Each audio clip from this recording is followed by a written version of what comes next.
All right, what is going on, everybody? Welcome back to the Serious Angler Podcast, powered by our friends over X2 Power Batteries. We are back with part 2 of today's show, well, really this week's live stream, excuse me. And we have on Kayak Fishing Weekly host Justin Largen. We're going to talk about a whole bunch of things under the sun, but as you can see from the title, we talk about a lot about tournament fishing, a lot about life, and we kind of go a bunch of different directions. But mostly, is tournament fishing overhyped? Do we put too much attention, too much weight on the tournament side, and forget about the basics, the roots, and the reasons why we got into fishing in the first place? We talk about a whole lot of that and more on today's episode with Mr. Justin Largen. Let's get into it. All right, we are back, and Andy has left us. He must have had the book, but buddy, you came and joined us, a little surprise towards the end of the show there with Logan. Oh, I don't have any sound for you. Hold on. I think you muted yourself. You got my bad. There we go. That was what I was trying to do before, and apparently I clicked the wrong thing and brought myself in right in the middle of Logan's spiel.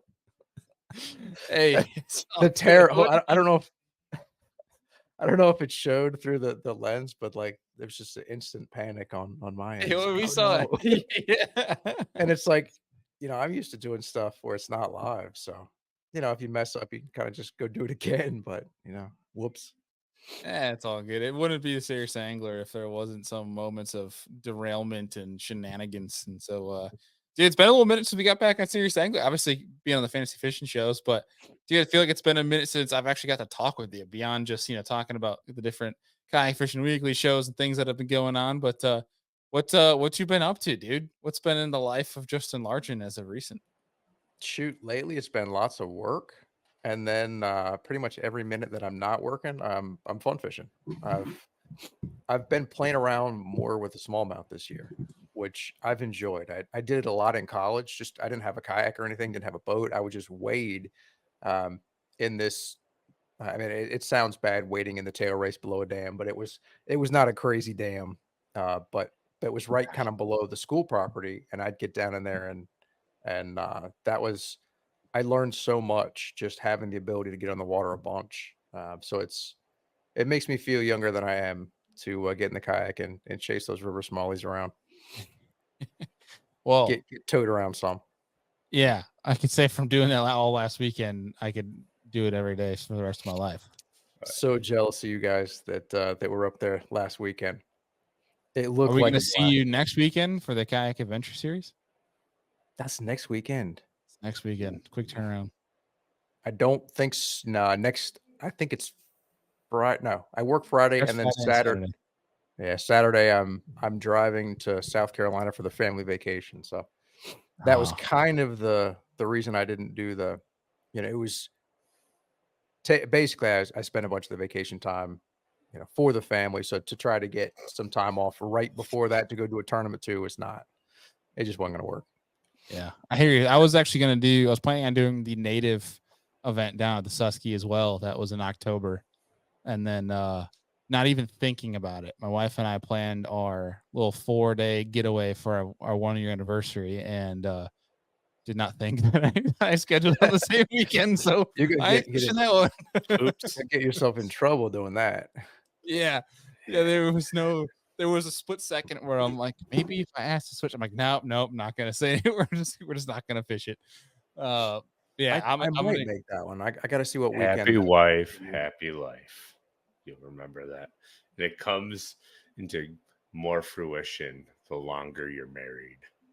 I've been living by the happy wife, happy life thing for years before she was even my wife. So we've been there for a while, but I think anybody that's in a serious relationship understands it does not apply just to marriages. Oh, I know. And a lot of people don't really understand the general logic behind it. But yeah, always, you need personal time too. Oh, for sure. It's like this weekend. She's going off with the friends for a boat day. She's staying overnight, and that means bachelor weekend, me going fishing. So it's all good there. But yeah, dude, Justin, that one in October, I've heard always is a riot. A lot of fun for people. I got to do the one. What was it? I want to say it was around this time of year when they did it, when they were up there last in 2023. I want to say it was June, July, August, somewhere in that time frame. Yeah. But it was fun. It was a lot of fun. And I like that format because it's, you can not be on them. You don't necessarily have to put a bunch of time in practice. You can basically show up and be having a bad day. And on one cast, in that tournament, you can make a lot of money with that big bass power hour. You never, you're never out of it in that one, which is kind of cool. Oh, 100%. Yeah. It seems like, to me, it's kind of similar to the every fish count. Well, obviously it is every fish counts format above a certain limit, but with the different formats from the different hours and then the total big bass, it seems like I was going to go fishing for fun just because it's a Susky and it's an excuse for me to get down there. But also just the format, though, seems so overwhelming where I was like, I just want to go catch my 5 big ones for the day and just forget about it. Where it's like when the strategy comes into thinking about what hours to submit your big fish to, that's when I start thinking too much and I get distracted and I make a lot of mistakes. So it was probably going to be a total shit show for me. But either way, I'll be jealous of everybody that gets to go fish that. I just realized my computer is not plugged in and my battery's about to die. So I'm going to we'll see you in 30 seconds. I'll be right back. Yeah, sounds good. Andy, we got to get you down to Susky, bro. It is a lot of freaking fun, dude.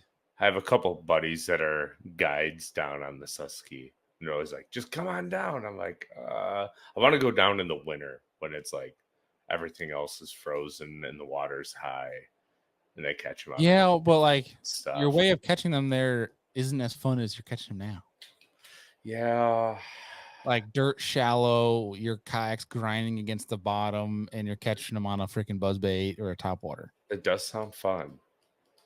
Sounds like or like you should have been me and not thrown a giant freaking Chapo. You should have just thrown a small buzzbait and hope for the same way. Although it didn't really work. I did try that for people that were mentioning it. I did try it and it didn't work. It was crazy. I had to get like the Chapo. I tried a popper. I tried a buzzbait. The only thing I wish I had that I didn't, because that second day I literally only brought 3 rods. I brought a Chapo, I brought a swim jig, and I brought a buzzbait, and did not bring like a wacky rig or anything like that. Because day one they were eating the Chapo so good that I'm like, I'm literally going to commit to this all day long. I have the buzzbait and the swim jig strictly for grass. And they just simply they were where they're supposed to be.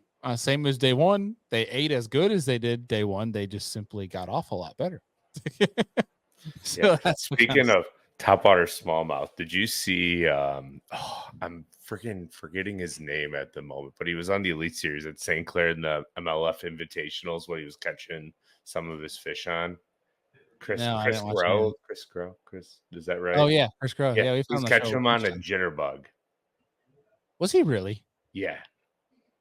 Oh my gosh, that's incredible. Like he posted and the jitterbug was just destroyed. Yeah. I'm like, okay. Like maybe that's we legit. need to go bust out some old time freaking jitterbugs, man. Dude, I'm sitting there. Hold on. Let me go grab it because I was actually looking at this, debating heavily on bringing this to Susky. I'll be right back. Now, Andy, was he talking big jitterbug like the old school like musky one, or is he throwing a smaller one? I think he was throwing like the bass size one. Hold on, I'll find his post. I was very, very close to bringing this to Susky. Dude, that would have been awesome. But the hookup ratio on that thing is probably terrible. The greatest. Yeah. They're little hooks, if I remember right. Is that Pompadour or Junior? This is not the Junior. This is the Pompadour. Ooh. It's actually got decent sized hooks on it. Check out Andy's picture. That thing is that is chewed up. And he's actually throwing it because it doesn't have the stock hooks on there. No. And it's Chris Grow. Like that's the stuff you would expect from him, I feel like. Look at that little bad boy. Would have been. Yeah. I'm throwing this weekend, man. I'm gonna go have some fun with this thing. You're gonna catch a big one. Oh, probably. I haven't figured out if I'm gonna go do some largemouth, shallow, uh, some grass offshore, or go float a creek and go catch some summer smallies. Because now I got the Susky bug. So it's like, do I do a 3-week bender? Because I'm gonna do Susky next weekend. So do I do it again this weekend? I don't know. This is my struggle here. But I guess to get back on task here, Justin, one of the things I wanted to ask you is, so you've been doing a lot of fun fishing and taking a break from the tournament side. Has that been more enjoyable for you to take a little break from the tournament side? In some ways, I miss that competitive bug. I'm like I said, it was rough not being there this week. And I started, especially I fished a bunch of tournaments this spring. Um, so I've done a handful this year. It wasn't like I haven't fished at all, like quit cold turkey, but I think the last one I did was April. So I'm definitely missing it a little bit, but I'm hoping that it'll be good for me because I've, as many as I did the last couple years, it's like there's a little bit of burnout. You hit sections where even though it's fun and you enjoy it, you go from event to event, spend a few weeks on the road, sleeping in a tent sometimes. Um, it starts to, you wish you were doing something a little more stable sometimes, Mm-hmm. especially when you're not catching them. If you go have a couple bad tournaments in a row, you know, I've had some really good highs, like, and I've had some lows where it's just nothing seems to go right. So it's definitely the fire is burning a little bit right now, and I think that's a good thing for me. Where you do it a bunch and you start to take it for granted, and I definitely miss it. So I think when I do jump back in, um, you know, I think I'm going to be hungry. Tired of watching Yeah, other people hoist trophies. yeah, that's what I'm saying. Understood that Amen.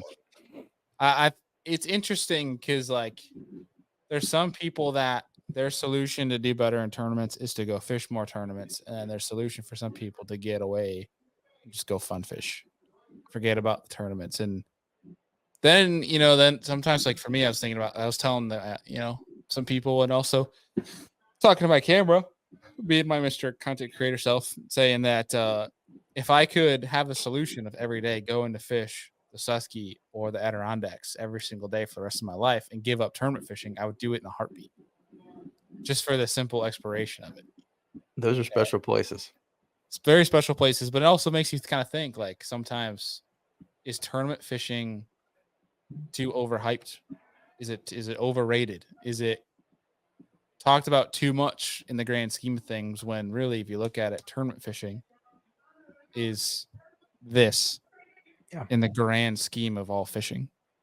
So it makes you think. Even I'm not saying that I think it's overrated. It makes you call into question of, do I put too much emphasis on tournament fishing sometimes? Where like for me this year, it's yeah. been a very heavy tournament year. I'm doing 20 different tournaments, which is the most I've ever done in a season.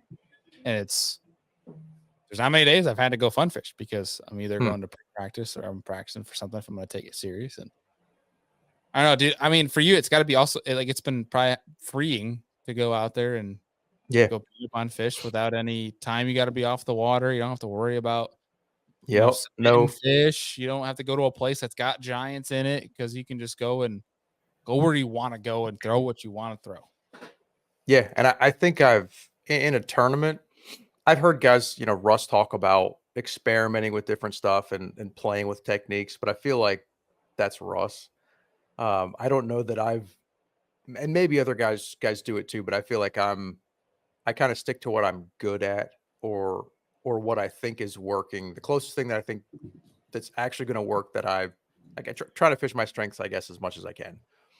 But when with this, it's like I don't have to worry about, being embarrassed laying a goose egg. I can just go do it however I want. There's no pressure to not fail. So I can experiment Yep. with different things, try different stuff. I've picked up a spinning rod a lot. I've played around with finesse stuff that I had not done a lot of, and I think to my detriment in tournaments. So I'm playing around with different finessey stuff. And I'm enjoying it. And I think I'm learning. I'm fishing a lot of stuff that's closer to home, so it's nice to not drive 6 hours to a tournament venue. You know, just you know, going an hour from the house to a place that's kind of fun, especially if you can do it midweek. Oh my gosh, the difference between like a Tuesday, Wednesday versus a Saturday or a Sunday, when you have the whole, you know, the whole, whether it's a lake or a river, whatever, when you have it to yourself, it really is fun. You just everything else just is kind of gone. Like you're just there in the moment, and it's that's the stuff I really like. One of the aspects of tournament fishing that, you know, kind of wears on me is like it's hard to find stuff that you have to yourself, like where you're not launching with other people, at least in the kayak world, where you're launching with other guys. There's other guys kind of fishing in the general area. It's hard to kind of get away, and I think that messes with my head probably more than it should sometimes. That, oh shoot, that guy's here. Oh no, he's here too. Oh boy, he's probably practiced and caught some, and it's just you spin out a little bit. At least I do sometimes. I mean, that's just fishing, man. It happens to all of us, to be honest. Like, yeah, I mean, for example, last week, there was a bunch of people for Susky that were there on Monday. They're like, dude, the fishing was so great. I don't know why it tanked. I'm like, well, because there's 200 people on the whole river all week long catching the living crap out of these things. Pressure's going to take a toll. So when it comes to the weekend, it's not going to be surefire as it was, say, on a Wednesday. So it's, yeah, to your point, the weekend is always a little bit tougher.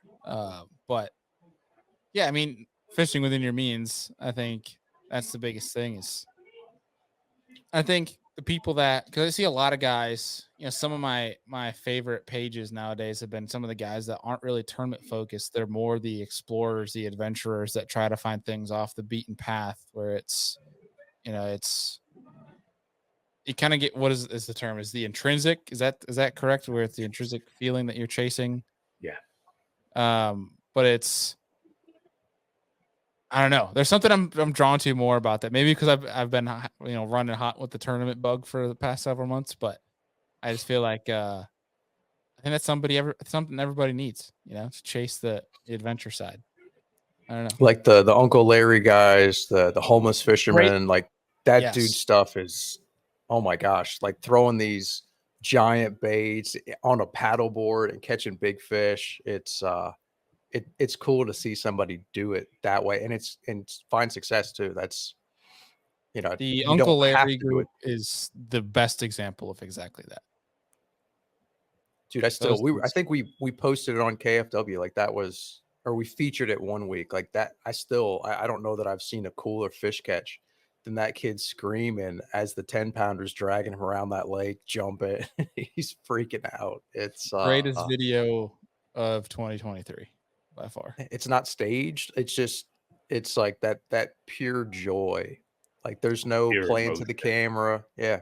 It's just like I think that's the thing that really draws all of us to fishing in the first place, is that feeling when you get that bite and set the hook, and big head comes out of the water. I think that's kind of like one of the universal things that appeals to everybody, whether you're catching catfish or sunfish or crappie or bass or whatever. That's the drug. 100%. I mean, Andy, you can speak for that. You went walleye fishing this morning. Yeah, that was fun. Trolling around dipsy divers and worm harnesses. It was something different, but it was enjoyable. I don't think I'll ever do it unless I'm like invited onto someone else's boat. But like, I filled the freezer. Pumped. I got enough walleye to last me like 3 years. So you're totally gonna be getting a 522D. You're gonna get the hybrid rig. You're gonna become a walleye guide now. Nah, like I might go on like walleye needs. I mean, I might go out and do that jig head minnow for them. I kind of think that would be fun to go like graph and look around and chase them out deep and see if we can catch them that way. But no, I'm not gonna get a deep fee and troll for them. That's, dude, it's like watching paint dry, right? Like you're like, all right, come on, Rod. Like, oh, I got a bite. And then it's like 15 reel cranks and the fish is in the net. You're like, oh, that was boring. All right, I guess I'll do it again. The fighting walleye is, I don't know if you've done it, Justin, but it is definitely extremely boring. Like it's way better with a spinning rod when they chase something and bite it. But if you what you're going at like a mile, 1.5 to 1.8 miles an hour, and the rod on the dipsy goes like this, boink, do, and then you reel, and it's just like, okay, I got a wet sock on my rod. Like, Oh wow! and every once I've in a while, never. it's like head shake. Oh, he's in the net. Okay. I've never trolled. I don't know the first thing about catching walleye. I've read, about it in books, and I know they taste great and it's a big thing up north, but Virginia, I guess there's some places where they occur naturally, but we don't have a ton of it. And a lot of it is the state stocking them in places to sustain the populations. I've caught a handful of them in a river chasing smallmouth, and just Yeah, I they caught a few love on a red current. eye. And I don't know what it was, an area that I've caught smallies before, and I lucked into a couple of giant walleye, and they fought pretty good in the current. Yeah, big ones will fight good on traditional tackle, but when you're just dragging them behind the boat like a big drift sock,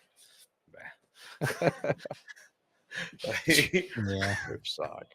you can't set the hook. You just reel the whole time. No, I mean, I see why people love it. It fills the table.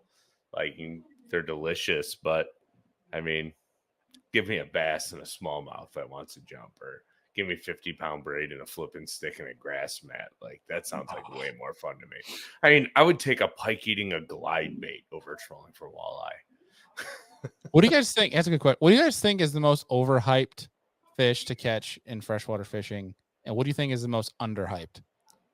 Muskie is the most overhyped, in my opinion. Oh, you're going to get some hate, man. I know, Andy. because 90% of them hit the bait at the boat, right? Like, they smoke it when you're figure eighting them, and then all you do is lift up and put them in the net. Like, when a muskie eats a bait, when a muskie eats a jerk bait like 110 feet from the boat, it's exhilarating and it's fun. But most of the time, they're just tracking a giant bait to the boat, and they eat it right at the boat. So muskie is the most overhyped fish for me. They're huge, but they're very overhyped. Underhyped, it might be like big bluegill on an ultralight, like 10 to 14 inch bluegill. I don't know. Like, those things are mean. If you get a You've big, caught like 14-inch bluegill? no, like, I'm just saying, like a 10-inch bluegill. Like, those things are mean if you get one, or yeah. a 14 to 16-inch crappie. Like, those things are mean on ultralight gear and like 2 to 4 pound test. And yeah, then, bluegill, if they got bigger, I agree, would be a lot of fun. in an honorable mention, because I've gotten to catch a couple, are carp. Like, God damn it, Andy. Carp are very underappreciated. They're kind of fun. Stealing my thunder, man. Sorry. Andy's going to go through the whole list of gauntlet. He's going to name every species so that we get nothing, Justin. No, I hate carp. I just I will say they fight incredible. As maybe like a 12, 13-year-old, I remember there was a little pond near the house that had some carp in it, and we'd make little dough balls and put them on the hook, and that was fun. But I would snag them in the river a lot. That section, kind of the water below the tail race, you'd have these sort of slack pockets, and the same places the smallmouth would go, you'd have these gigantic 5 to say 15-pound carp. And I would throw a jerk bait and I would snag them all the time, like not on purpose, but I'd snag them. And then I'd have, 8-pound test, and they're running in the middle of the river around rocks. And then, then they get way down and they break me off. And I've lost at the time, I think it was like the Lucky Craft was like $15, and or maybe it was even 20. And I just hated them. If I ever got one, I would kill it. I just hated them. And, yeah, I'll probably get some hate for that. Maybe I deserve it, but I'm with you. I mean, I think something right about now, carp.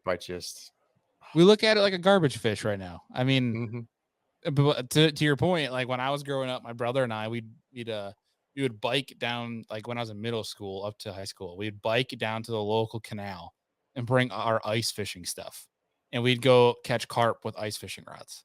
And we'd run up and down the canal chasing him because you only got a small spool. So we're chasing him. My brother's like jumping in.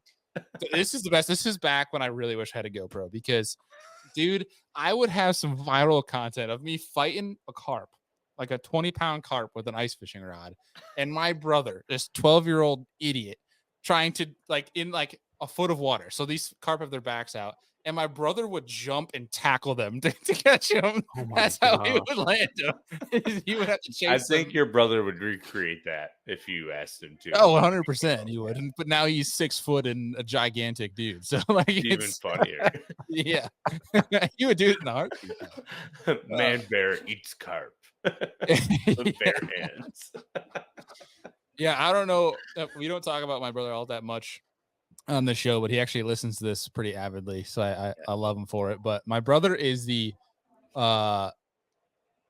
hunting version of me. For anybody that doesn't know, if you don't follow him, you can simply go to my page or look up Josh Into the Wild. But he's a pretty nuts outdoor photographer now. Big elk hunter, whitetail. Big. What I am to fishing, he is to hunting.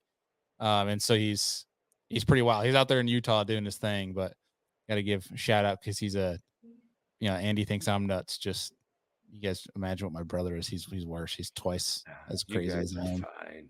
That's cool. It's a nut job.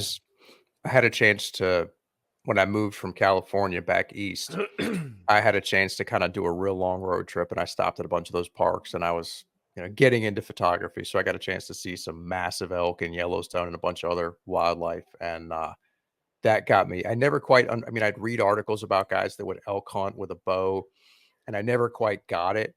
But like when you actually see them and see the terrain and everything out there, oh my gosh, that sounds like so much fun. Like I've never been much go of a in hunter, cold but turkey and elk hunt in the mountains. You can't. You need to actually like legitimately train.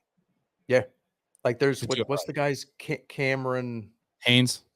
Yeah, like watching that dude and the shots that he practices. Like I know it was over 100 yards with a bow. Yeah. Like In between like the routinely. mirror of his house and his truck, that's like Yeah, not even a foot. It's like, bro, I that's your truck.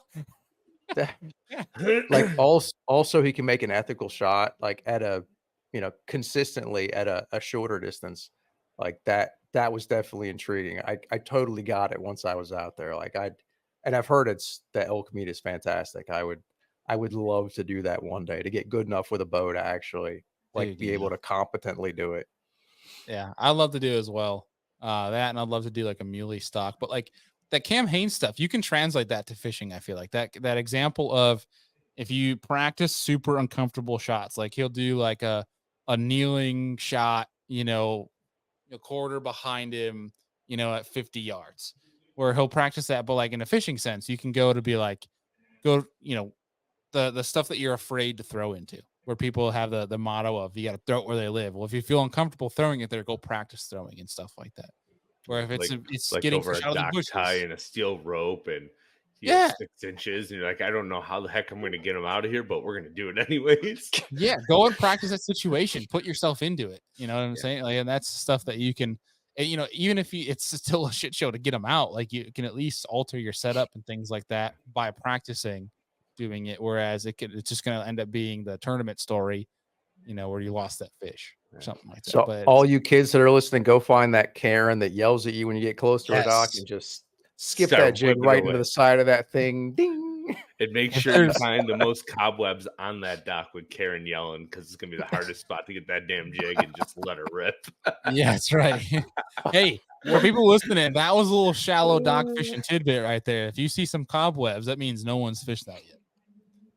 That's a very I've good done point. that on your timber filled lakes too. You're going through and it's just a maze of standing timber. If I see something, that thick cobweb, it's like, I'm gonna make a cast in there because nobody has recently. You see, Brian Visco says, if you are in need of strings, I'm 38 years in of building That's custom sweet. bow strings. I've done a bunch of elite guys' bows. Brian, I might take you up on that, dude, because I got a Matthews that needs repairing. And It hasn't been shot in 4 years. no, it's been shot since not in the past year because it needs new strings.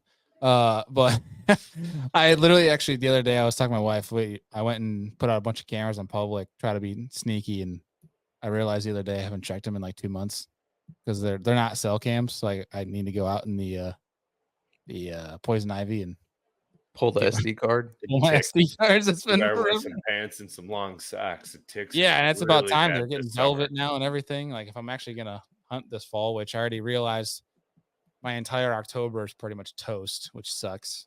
But the best week is always the first week in November. So it is what it is. But It's also the best to catch giant smallmouth.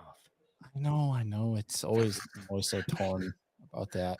Is that when that first cold snap hits for you guys? It's usually like the second or third week of October, but I have a feeling this year it's going to be early because we're due for an early usually the first cold front is like the second weekend of September. It's usually the first cold front. That one's not great. That one's puts them in like a weird funk and makes it suck. Yeah. But the second, the third, and the fourth, and by the time you're to the fifth one, it's like everyone's got their boats away, all the docks are leaving the lake, and you're like, it's time to jam. And my issue is I start steelhead fishing because then my steelhead calendar gets, and I'm like, might get my boat out 2 more times, and it ends up just sitting there, and I'm like, son of a.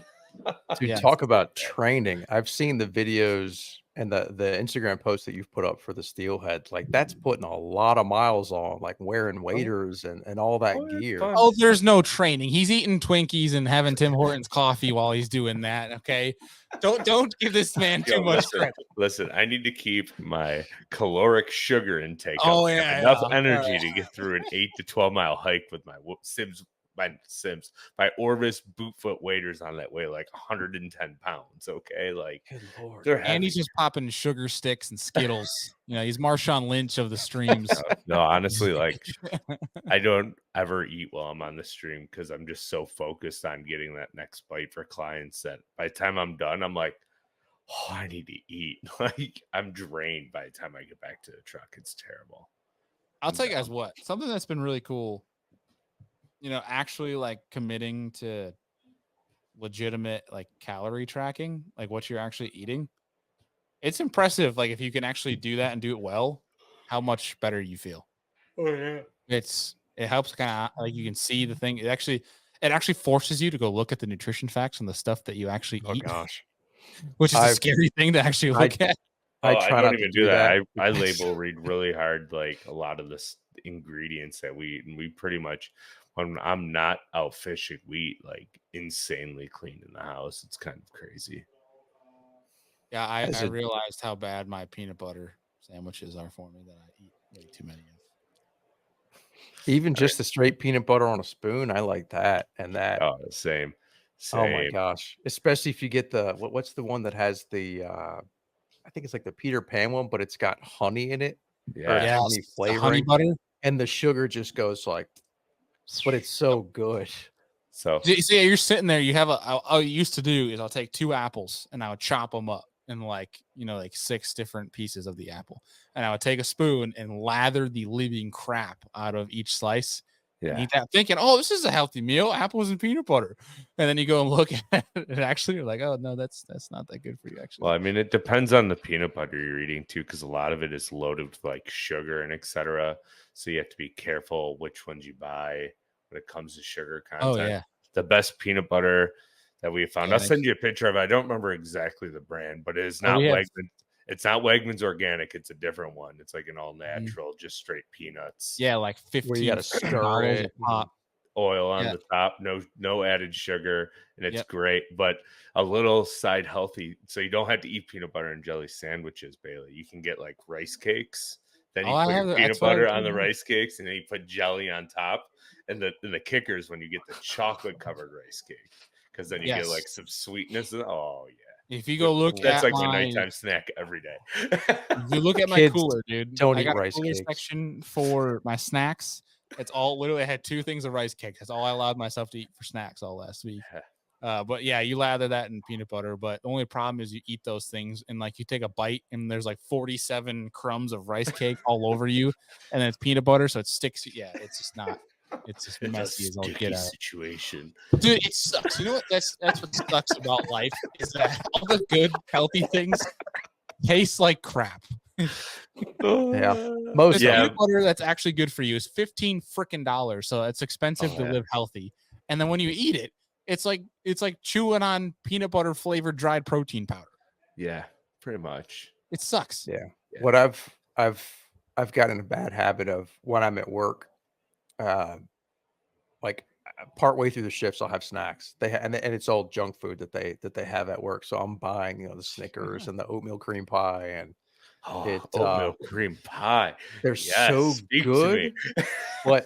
But then I'm like, one of the coworkers was reading Oh, it's like basically rocket the fuel. nutrition facts the other day, Yeah. and I was like, no, stop, no, I don't want to hear it. No, I Yeah. know it's bad. Out of Stop, sight, out stop of mind. reminding me.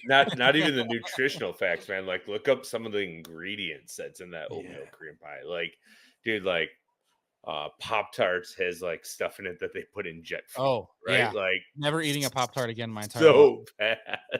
I learned that 2 years ago, and ever since have not touched a Pop-Tart. Yeah, like red 40, yellow 6, blue dye 1, like they're all so bad for you, and it's in like 90% of our food.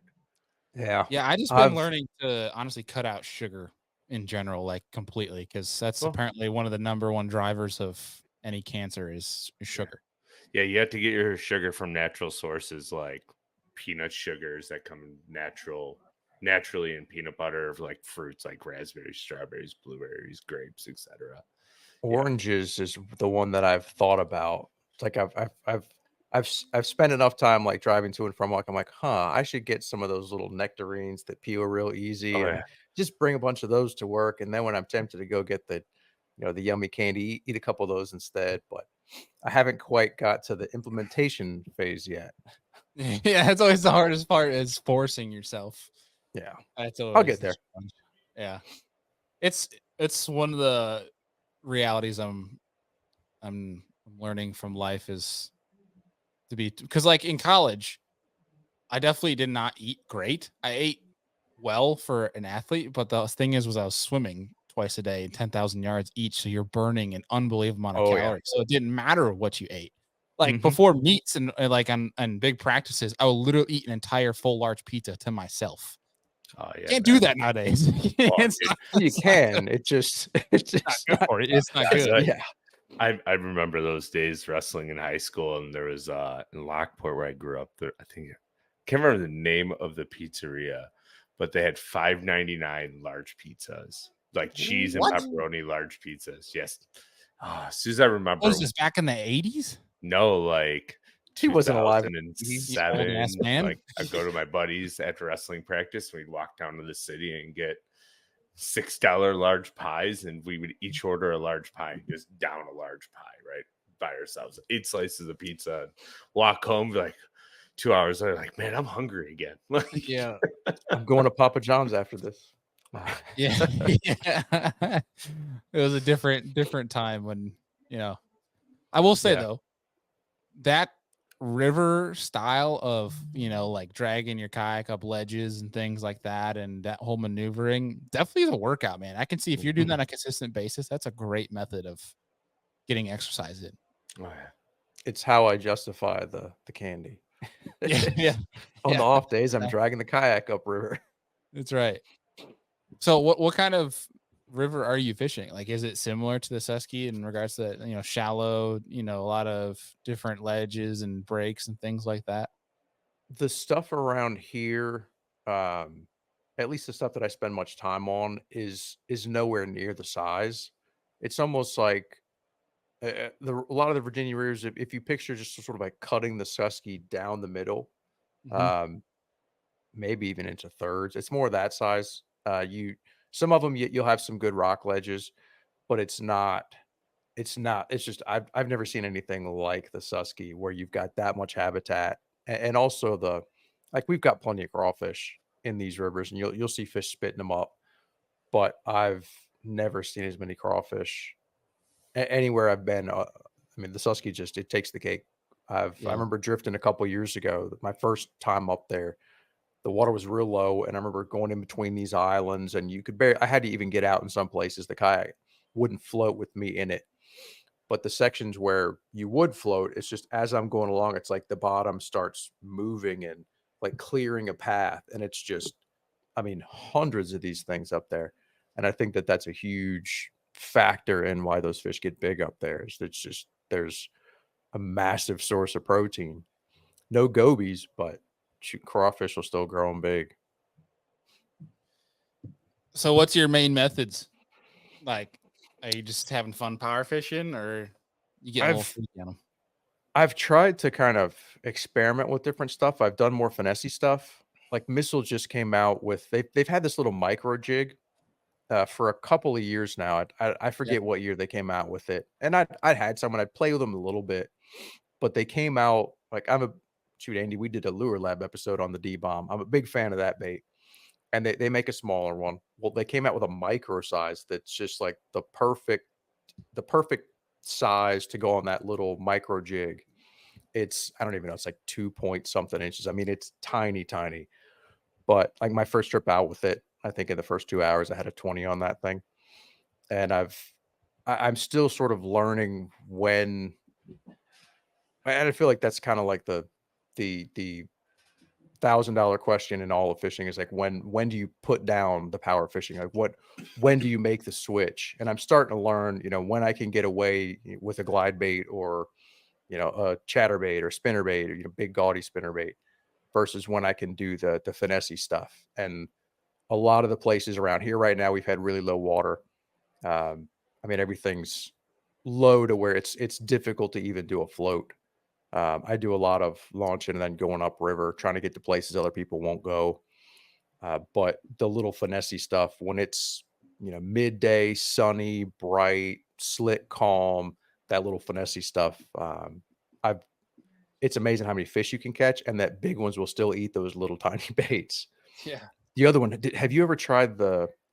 I guess I think Nolan was the first one to kind of bring it to the forefront in kayak fishing. The The little bug. evergreen gizmo bug. Yeah, I had Um, one on. All I could catch was freaking 12 inchers last week. I think I bought 4 of them or something a couple years ago and just never threw them. It's a little tricky to cast. You've got to have kind of That's a 20 rod with a yards. soft tip.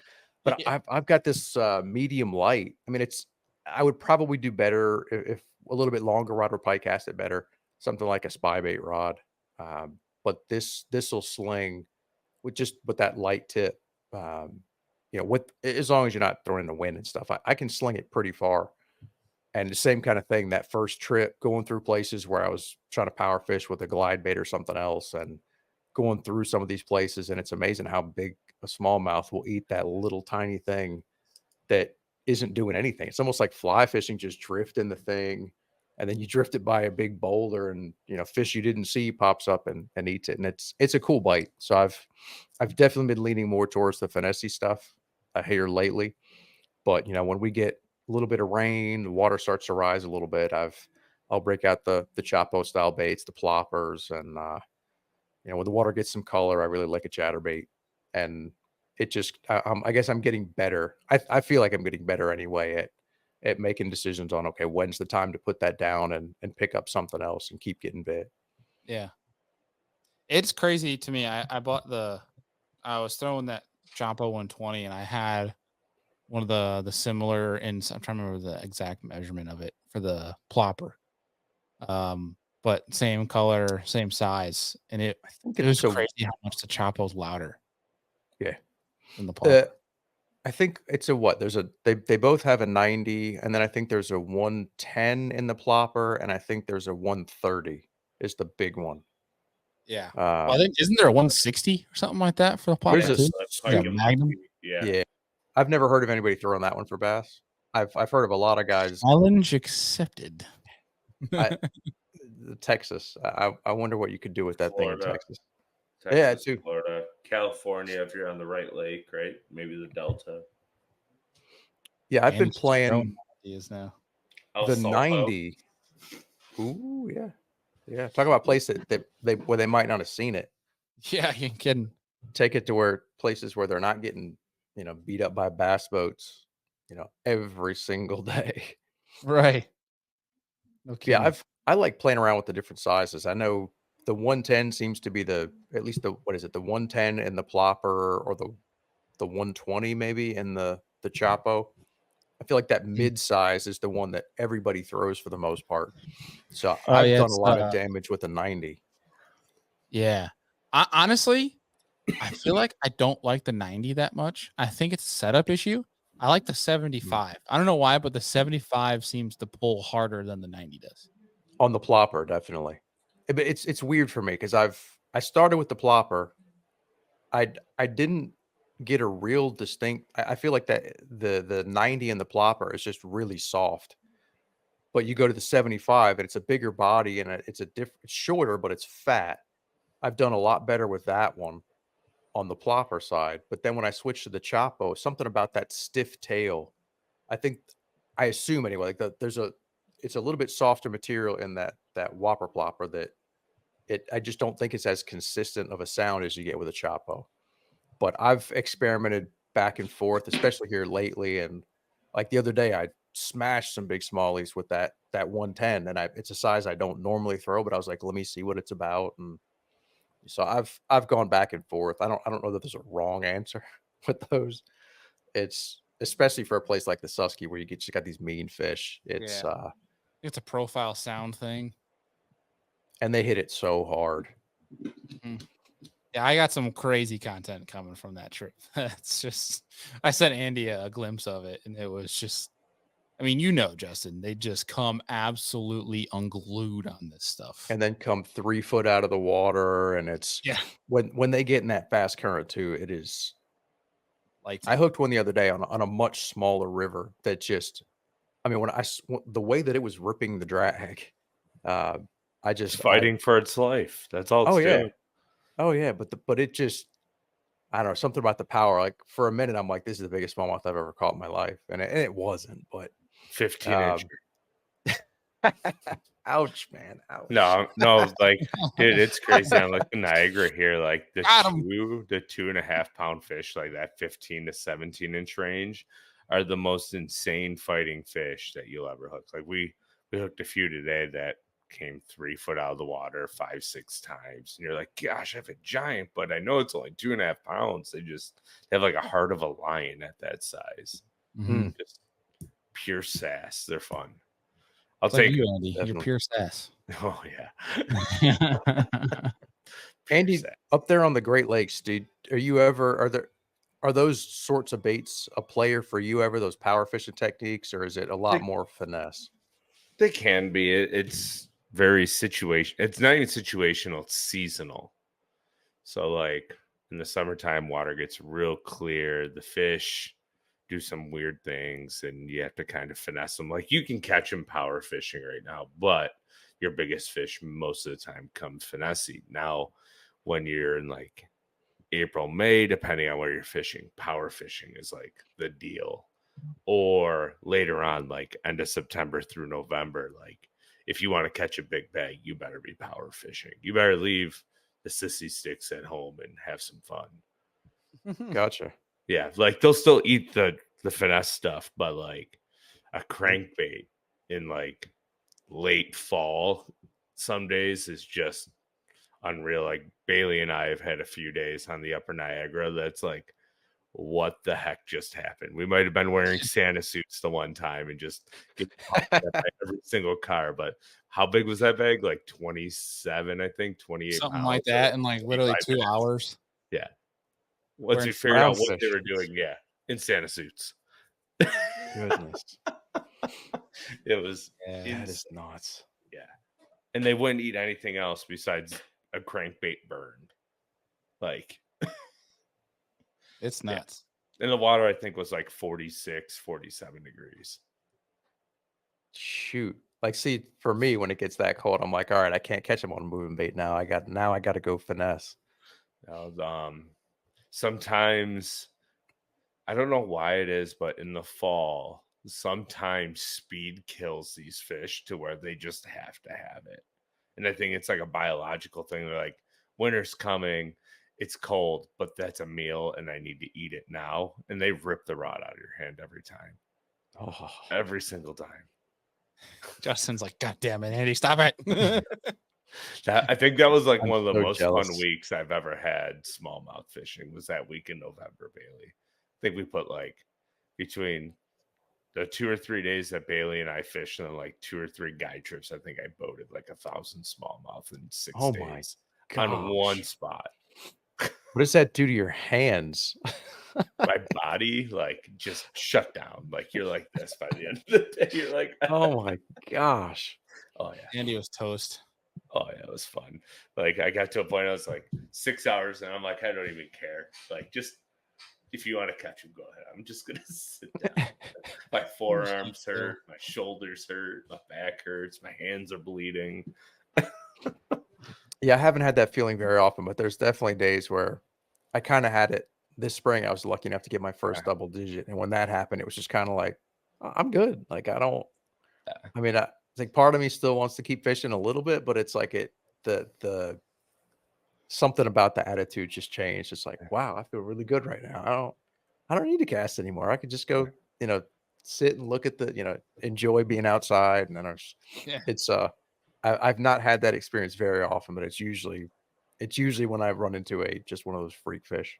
Yeah, it's funny. Like I've seen a huge transition in my fishing style probably in the last 2, 3 years since I've gone full time like fisherman and guide. Right, like catching fish. Like yes, it's the best thing ever. But now I'm to a point that I want to seek out and figure out different ways to catch them. And then once I catch them, like okay, this is really fun. So like on guide trips, I experiment with new baits all the time just to see. Like tweak them and I'll fish it until I get one to bite on and see if I can duplicate it. Or if I'm out by myself, right? And I'm like, all right, I've caught 5 off this spot. Like there's 500 more. Let me go see if I can find a bigger fish somewhere, or let me go graph for 2 hours and find something new. Like, because on my days off, I don't need to catch fish. I catch plenty of them. I just want to learn more. Now that I have free time to learn, I can't believe how much I've actually learned. That's awesome. Yeah. Yeah.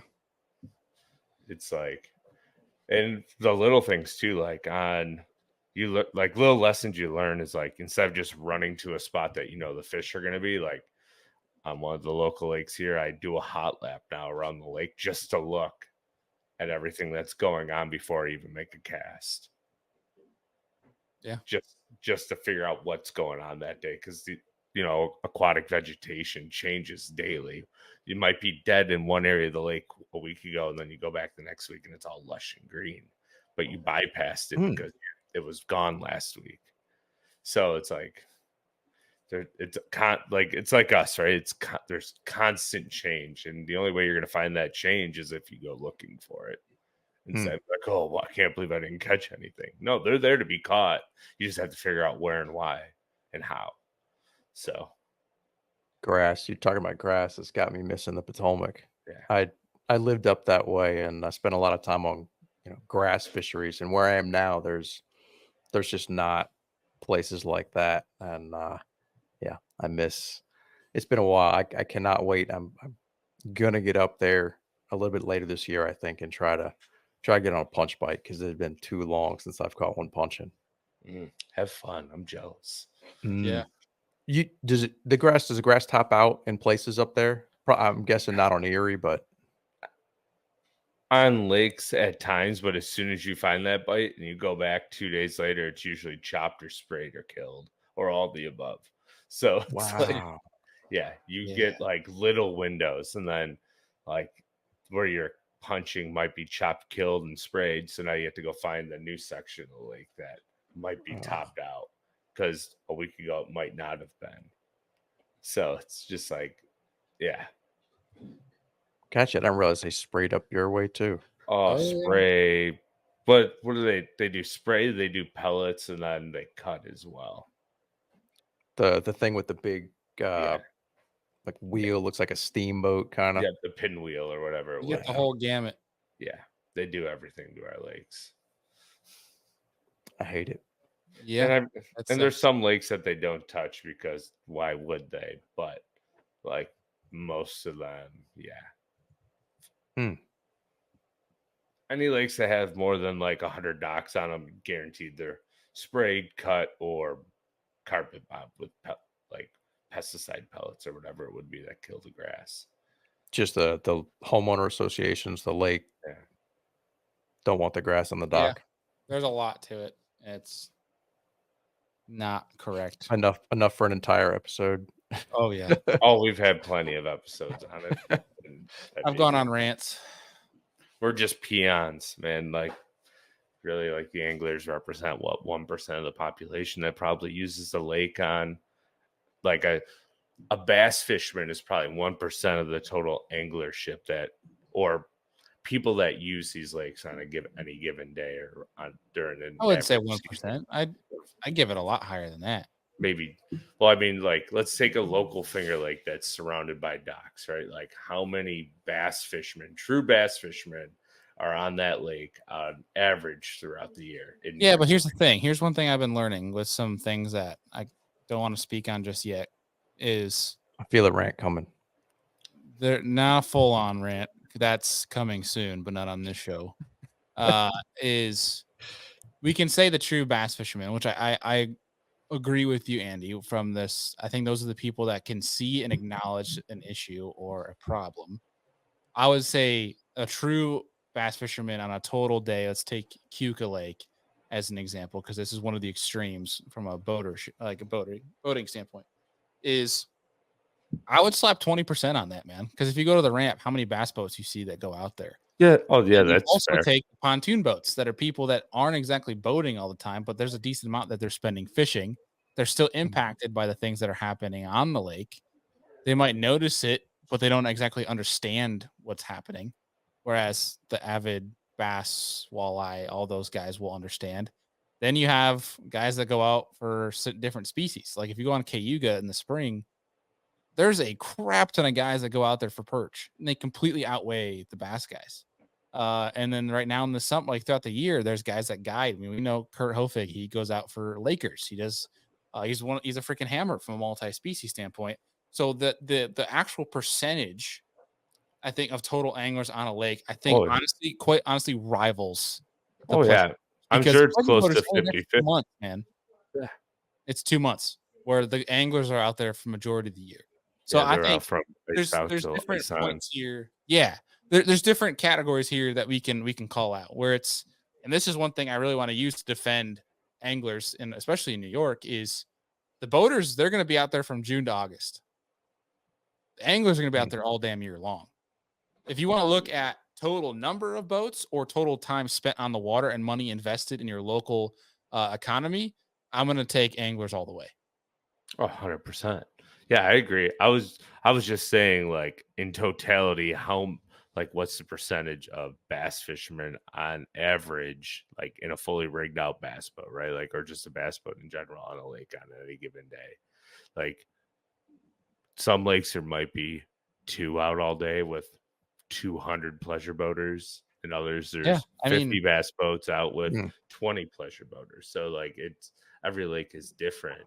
But right, of course, it depends on region, depends on location. Like I'd say, if you look at Lake Gunnersville, and I'd say anglers outweigh boaters. I could be wrong there, but like at least from my perception. Yeah. Now, one thing that I find that's interesting is that I found in 2023 that fishing participation actually rose from 53 to 55 million participants. It's a lot of people. 55 million is freaking ridiculous. That's more than golf. And which is, then you can go down the whole rabbit hole of why the hell isn't there more money in fishing than that so many total participants. Then you can go in down the rabbit hole of how the hell are we paying golfers this much, and fishing entry fees have gone up and payouts gone down. But that's a whole other thing. I don't feel like going in on tournament organizations. Corporate sponsorship. Yeah. But yeah, I mean, I think participation wise, I think we honestly underestimate how many people actually fish. Yeah, so like 55 million people in the United States who fish is 16% of the total population of the United States of America, right? Like, it's still, unfortunately, it's a big number, but it's a small number compared to speaking to the average population.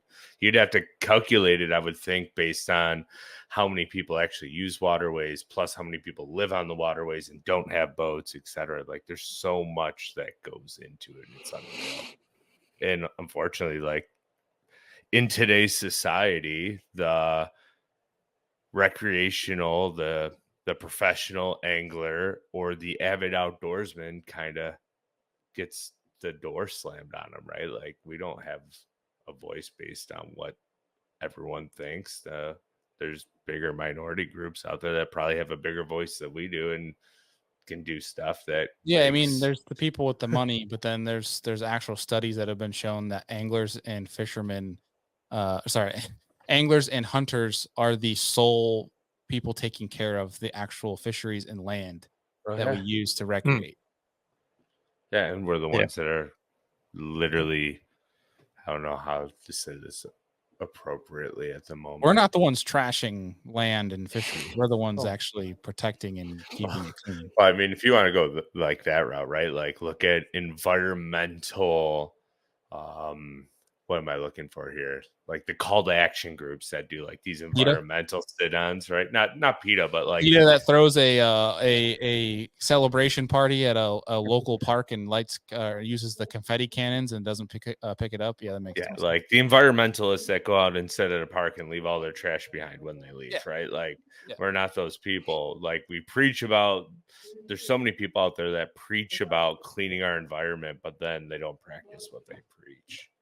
As to our avid outdoorsmen and recreationalists, I think for the most part actually practice what they preach, which we just kind of get, like I said, the door shut in our face when we try to raise a voice or opinion because we're seen as such small minority and not everyone will stand up for it. Just it's 1% of the total amount of people that actually use the outdoor space that try to raise a voice, and it goes nowhere. Well, and that's I'd be happy with just a compromise. Like I get the perspective of, that there's a bunch of different groups all trying to share a resource. I get the perspective of, if I've bought property on a lake, I've paid whatever it costs to put a dock out there. Maybe I don't want grass on it, but I feel like there's, at least from what I see, like some of was it Harris Chain after Hobie was there this year that got absolutely nuked. And it was Apopka, which is like the amount of surface area on that lake. It's not like it's a Lake of the Ozarks where you've got docks everywhere. And I mean, it like that to me doesn't make sense. I feel like we can make some compromises, and sure, I don't have an issue with cleaning up certain sections of the lake with limiting the amount of grass, but the idea that we need to totally nuke it everywhere is just like, I don't see how. It's going to take a bunch of anglers and outdoors folk to quit complaining about it and actually do something about it. Like if you look at Gunnersville, the amount of boats that went out when they were supposed to do spraying, whatever, and they blocked the whole thing so people couldn't get by. Bravo.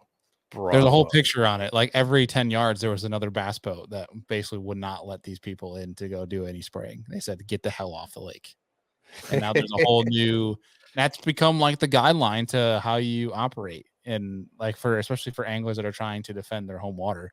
Like I know in the Finger Lakes, they put down a pesticide, or it's not a pesticide, a herbicide that in Vermont, they've banned from using on their lakes because it's too harmful for not even just the plants, but the people. And we use that in our lakes. And people swim in it and we eat the fish from it. And and honestly, it's an education thing too, because from my understanding, the governing bodies hire and outsource third parties to come do the spraying. And that means you're relying on somebody that likely doesn't have a degree in fisheries biology or biology in general that is looking for this grass, that they're probably given an image on a black and white piece of paper that morning and says, hey, go look for this piece of grass. And it's like, oh, I think that looks like that. And chances are they don't, because I've told this before. I've brought 2 pieces of milfoil to one of these people that sit at the ramp that do the invasive species things. And, I feel bad for them. They're doing their job. But I went up to them. I said, hey, which one's hydrola milfoil? And they pointed to one. And I was like, oh, that's funny. They're both milfoil. And so they don't know what they're looking for. And they're the ones that are trying to help identify all this stuff. So it's honestly, a lot of it's I think it's just the pure fact they don't know what they're doing. Yeah. I've seen that. Something to do it.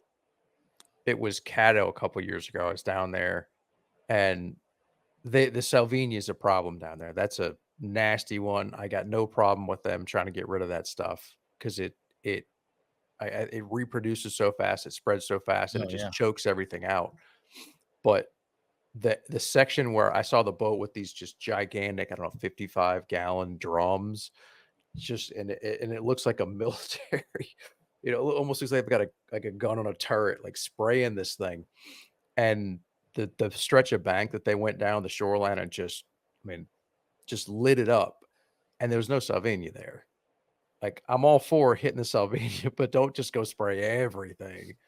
Like, don't do it indiscriminately. I just, Yeah. Have a rhyme. I don't know how you fix it. I mean, the fix is us anglers having a seat at the table. That's the big fix, and that being backed by biologists that put research and science behind doing what they do. I mean, we talked with Jake Norman with Steve Barden the other night, last week's episode, and they went, and instead of spraying some of the not the, was it the hyacinth, Andy, you're saying, or the pad stems or whatever, just in general, but Yeah, it they was pull one them of those. manually with their hands. They don't go and spray them for that reason. Yeah, it was on fork, right? Yeah, I think it was the hyacinth on fork. Yeah. So it's like I mean, this stuff isn't hard. It's just getting the right people and that know what the hell they're talking about versus listening to Karen on our dock complaining, "Oh, my dog's gonna drown in the grass in front of my dock." What was the guy that you ran into? Somebody ripped the transducer off my boat or something. Oh, yeah, I was Some fishing fisherman. docks. He goes, "Well," he goes, "Hey, respect my private property, would you?" Like, yeah, I haven't given you any reason to. And he goes, "Well, somebody ripped something off my boat or whatever." And I'm like, "Did you see me do it? Was it me? No. Shut the hell up." Trying to fish over here. Yeah, There was people a time will Andy just be angry to be angry. Like, and when like the thing I try to remember is, like, somebody's angry at you on that day, they probably have far more things that are going wrong with their life. Yeah. At this point, I just smile and move on. I'm like, good luck, bud. Like, like, all I right. still remember the one that Andy and I were fishing. Oh God. And we're fishing this guy's dock, and it's like choked out, and we're like in there, like it's gonna take us a little bit to even get out.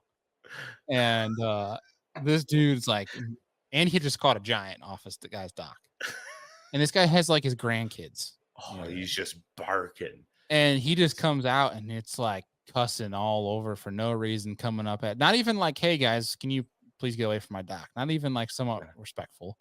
Which, when they do that, I mean, I might be polite. Depending on the day, I might tell him, be like, "Hey, yeah, I'll get away," but like, just so you know, I don't have to.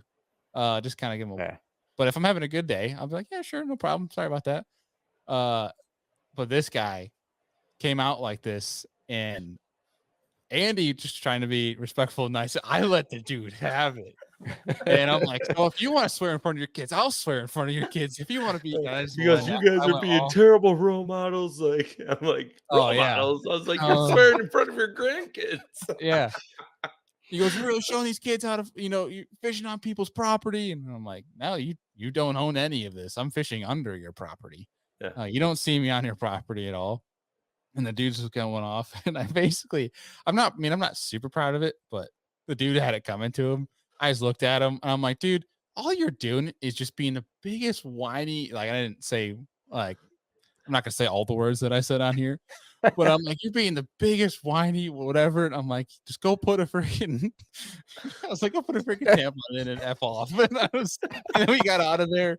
And the next dock, Andy caught a big one, and Andy's just like, "Oh yeah, they're all over the dock." Like, just made a spectacle of it. Just some people deserve it, man. Oh, I'm pretty sure I hit the pontoon boat as I was leaving the dock too. Like, just ding. He's like,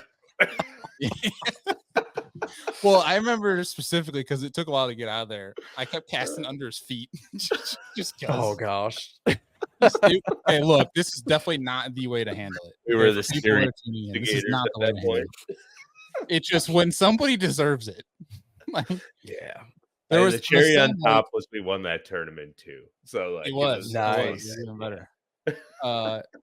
But that same lake, there was a story of a guy on a kayak event.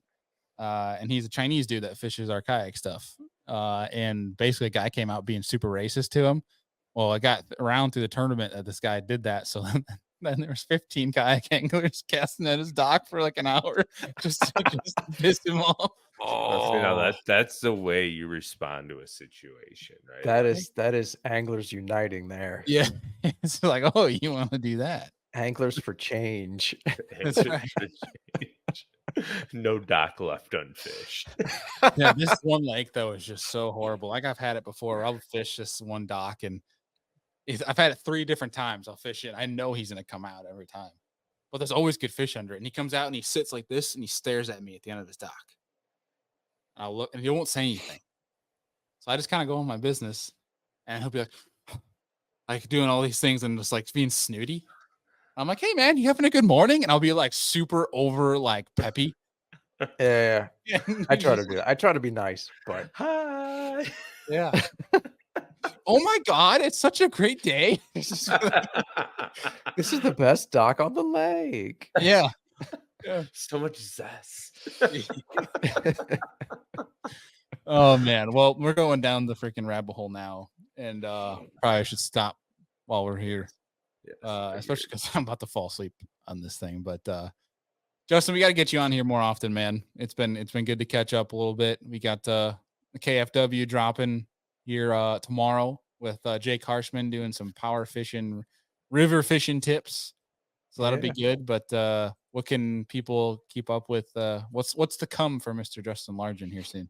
Well, what I'm hoping to do, we're going to follow up that power fishing smallmouth with kind of the opposite, a finesse episode is the plan. So working that, and yeah, that's next on the horizon. You know, guys are welcome to check out my personal stuff. Lately, it's been a bunch of little smallmouth reels. But yeah, I'm looking forward to. I honestly got to get the graph fixed on my my Outback. I geniusly smashed the screen Oh, jeez. on my Lowrance, so I've got to get that fixed. And You then gotta get stop out. casting glide baits at your Lawrence, buddy. Yeah. No, it's a stupid story. I took the, you know, they give you the little case, the protective case to put on there, and it's like, oh, I don't need to do that. I'll just put it in my seat for my kayak, and I've got that seat behind the driver's seat. I go to take it out, tournament morning, not thinking, forgot the thing was in there. Just go swinging the seat out and right into the right into the gravel, ramp, and yeah, I mean, just destroyed it.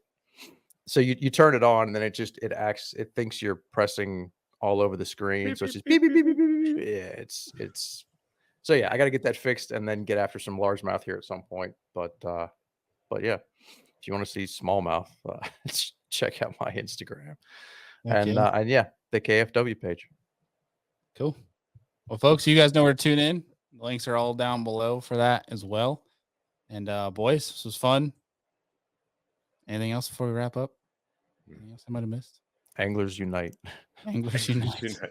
1, 2, 3. Anglers unite. Yes. And on that note, hands to the center, boys.